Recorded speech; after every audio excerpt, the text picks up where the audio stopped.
ಧನ್ಯವಾದಗಳು. ಚುಕ್ಕೆ ಗುರುತಿನ ಪ್ರಶ್ನೆ 413 ಮಾನ್ಯ ಅಧ್ಯಕ್ಷರ ಮೈಕ್ ಚಾಲು ಮಾಡಿಸ್ರಿ. ಕೇಳಿಸ್ತಾ ಇದೆಯಾ? ಮಾನ್ಯ ಪ್ರಾಥಮಿಕ ಮತ್ತು ಪ್ರೌಢ ಶಿಕ್ಷಣ ಸಚಿವರಿಗೆ ಏನು ಸರ್ಕಾರಿ ಪದವಿ ಪೂರ್ವ ಕಾಲೇಜುಗಳಲ್ಲಿ ಅತಿಥಿ ಉಪನ್ಯಾಸಕರ ಬಗ್ಗೆ ಕನಿಷ್ಠ ವೇತನ ಮತ್ತೆ ಏನು ಇತರ ಬೇಡಿಕೆಗಳಿದೆ ಅತಿಥಿ ಶಿಕ್ಷಕರದ್ದು, ಅದ್ರ ಬಗ್ಗೆ ನಾನು ಪ್ರಶ್ನೆ ಕೇಳಿದ್ದೀನಿ ಶಿಕ್ಷಣ ಸಚಿವರಿಗೆ.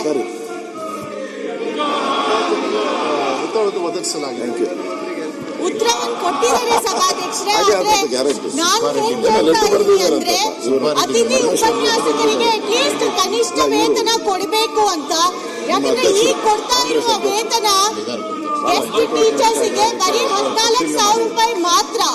ಅವರು ವಾರದಲ್ಲಿ 10 ಗಂಟೆ ಕೆಲಸ ಮಾಡ್ತಾರೆ, ಆದ್ರೆ ಅವ್ರಿಗೆ ಸಿಗ್ತಾ ಇರೋದು 14,000. ಈಗ ಕನಿಷ್ಠ ಪಕ್ಷ ಕನಿಷ್ಠ ವೇತನ ಅಲ್ಲ. ಯಾಕಂದ್ರೆ ನಮ್ಮಲ್ಲಿ ಏನು ಲೇಬರ್ ಕೆಲಸ ಮಾಡ್ತಾರೆ ಕಾಫಿ ತೋಟದಲ್ಲಿ, ಅವರಿಗೆ ಪ್ರತಿ ಗಂಟೆಗೆ ಪ್ರತಿ ದಿನಕ್ಕೆ 600 ರೂಪಾಯಿಯಿಂದ 800 ರೂಪಾಯಿ ಸಿಗುತ್ತೆ. ಬಟ್ ಆದ್ರೆ ಅತಿಥಿ ಶಿಕ್ಷಕರಿಗೆ ಒಂದು ದಿನಕ್ಕೆ ಬರೀ 466 ರೂಪಾಯಿ ಸಿಗ್ತಾ ಇದೆ. ಇವರು ಓದಿರೋರು ಡಿಗ್ರಿ ಹೋಲ್ಡರ್ಸು, ಅವ್ರಿಗೆ ಅಷ್ಟು ವೇತನ ನಾವು ಕೊಡ್ಲಿಕ್ಕೆ ಆಗ್ಲಿಲ್ಲ ಅಂದ್ರೆ ಇದು ಸರ್ಕಾರದಿಂದ ತಪ್ಪಾಗುತ್ತೆ ಅಧ್ಯಕ್ಷರೇ. ಯಾಕಂದ್ರೆ ಇರೋದೇ ಬರೀ 5,910 ಅತಿಥಿ ಶಿಕ್ಷಕರು ಇಡೀ ರಾಜ್ಯದಲ್ಲಿ ಪದವಿ ಪೂರ್ವ ಶಾಲೆಯಲ್ಲಿ ಕೆಲಸ ಮಾಡ್ತಿರುವ ಅತಿಥಿ ಶಿಕ್ಷಕರು. ಸೊ ಇವರಿಗೆ ನಾನು ಕನಿಷ್ಠ ವೇತನ ಕೊಡಬೇಕು ಅಂತ ಕೇಳ್ಕೊಂತೀನಿ. ಇನ್ನೊಂದು ಏನು ಅಂದ್ರೆ, ಈಗ ಈ ಅತಿಥಿ ಶಿಕ್ಷಕರು ಸುಮಾರು ವರ್ಷಗಳಿಂದ ಈ ಕಾಲೇಜ್ಗಳಲ್ಲಿ ಕೆಲಸ ಮಾಡ್ತಾ ಇದ್ದಾರೆ, ಆದ್ರೆ ಅವರಿಗೆ ಬೇರೆ ಯಾವ್ದು ರೆಕಗ್ನಿಷನ್ ಇಲ್ಲ, ಅವರಿಗೆ ಸೇವಾ ಅನುಭವ ಪತ್ರ ಸಿಗ್ತಾ ಇಲ್ಲ. ಏನು ಡಿಗ್ರಿ ಕಾಲೇಜಲ್ಲಿರೋ ಗೆಸ್ಟ್ ಟೀಚರ್ಸ್ಗೆ ನಾವು ಕೃಪಾಂಕ ಅಂತ ಕೊಡ್ತೀವಿ, ಅದನ್ನ ನಾವು ಅತಿಥಿ ಶಿಕ್ಷಕರಿಗೆ ಇಲ್ಲಿ ಪದವಿ ಪೂರ್ವ ಶಾಲೆಯಲ್ಲಿ ಕೆಲಸ ಮಾಡ್ತಿರುವ ಕಾಲೇಜಲ್ಲಿ ಕೆಲಸ ಮಾಡ್ತಿರುವ ಅತಿಥಿ ಶಿಕ್ಷಕರಿಗೆ ನಾವು ಈ ಕೃಪಾಂಕನ ಕೊಡ್ತಾ ಇಲ್ಲ. ಇದನ್ನೆಲ್ಲ ನೋಡ್ಬಿಟ್ಟು ನಾವು ಇದರಲ್ಲಿ ಚೇಂಜಸ್ ಬದಲಾವಣೆ ತರಬೇಕು ಅಂತ ನಾನು ಸಚಿವರ ಹತ್ರ ಮನವಿ ಮಾಡ್ಲಿಕ್ಕೆ ಇಷ್ಟಪಡ್ತೀನಿ.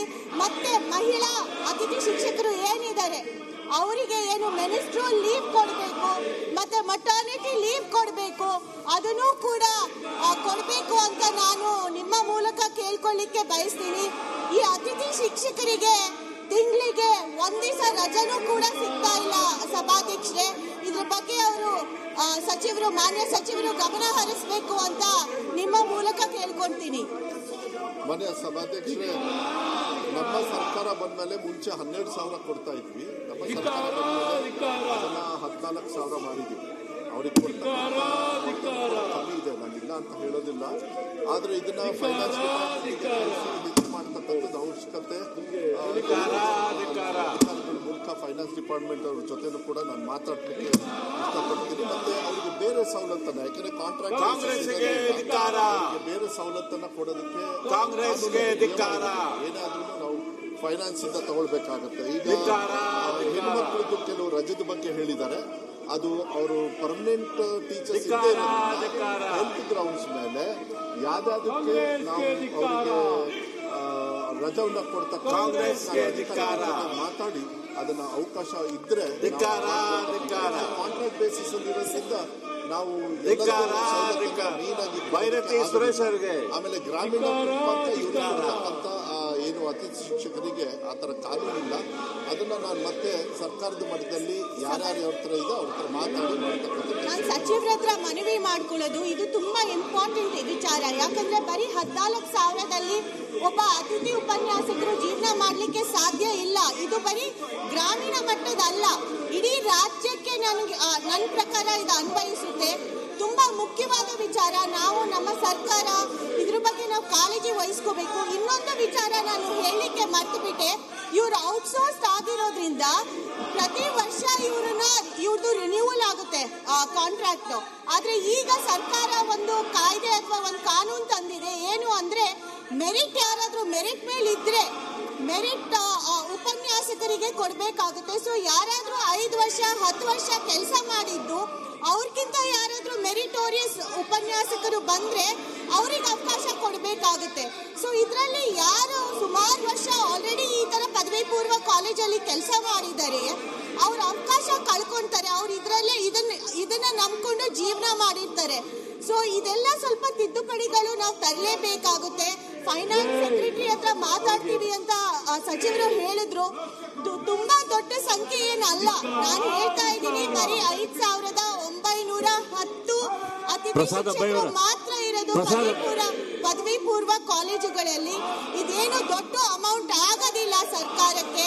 ಸೊ ಸರ್ಕಾರದ ಮೇಲೆ ನಾನು ಒತ್ತಾಯ ಮಾಡಲಿಕ್ಕೆ ಇಷ್ಟಪಡ್ತೀನಿ. ಅತಿಥಿ ಶಿಕ್ಷಕರ ಪರವಾಗಿ ಏನು ಕನಿಷ್ಠ ವೇತನ ಅವರಿಗೆ ಕೊಡಬೇಕಾಗಿದೆ, ಮತ್ತೆ ಏನು ಕೃಪಾಂಕ ಕೊಡಬೇಕಾಗಿದೆ, ಮತ್ತು ಸೇವಾ ಭದ್ರತೆ ಅಂತ ಅವರಿಗೆ ಏನ್ ಕೊಡಬೇಕಾಗಿದೆ, ಏನ್ ಅವರಿಗೆ ಲೀವ್ ಕೊಡಬೇಕಾಗಿದೆ, ಇದನ್ನೆಲ್ಲ ಸರ್ಕಾರ ನಾನು ಸಚಿವರ ಹತ್ರ ಮನವಿ ಮಾಡ್ಕೊಳ್ತೀನಿ, ಅದನ್ನ ಒದಗಿಸ್ಕೊಡ್ಬೇಕು ಅಂತ ನಿಮ್ಮ ಮೂಲಕ ಸಭಾಧ್ಯಕ್ಷರೇ ಧನ್ಯವಾದಗಳು.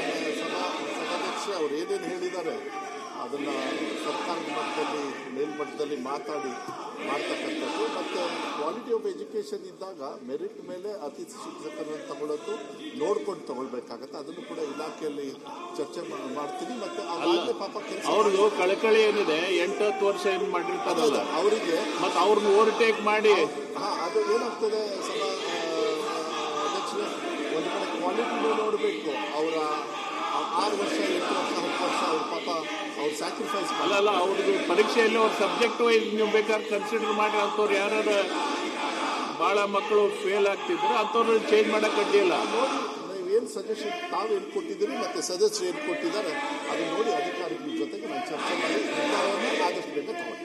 ಸುಬ್ಬಾರೆಡ್ಡಿ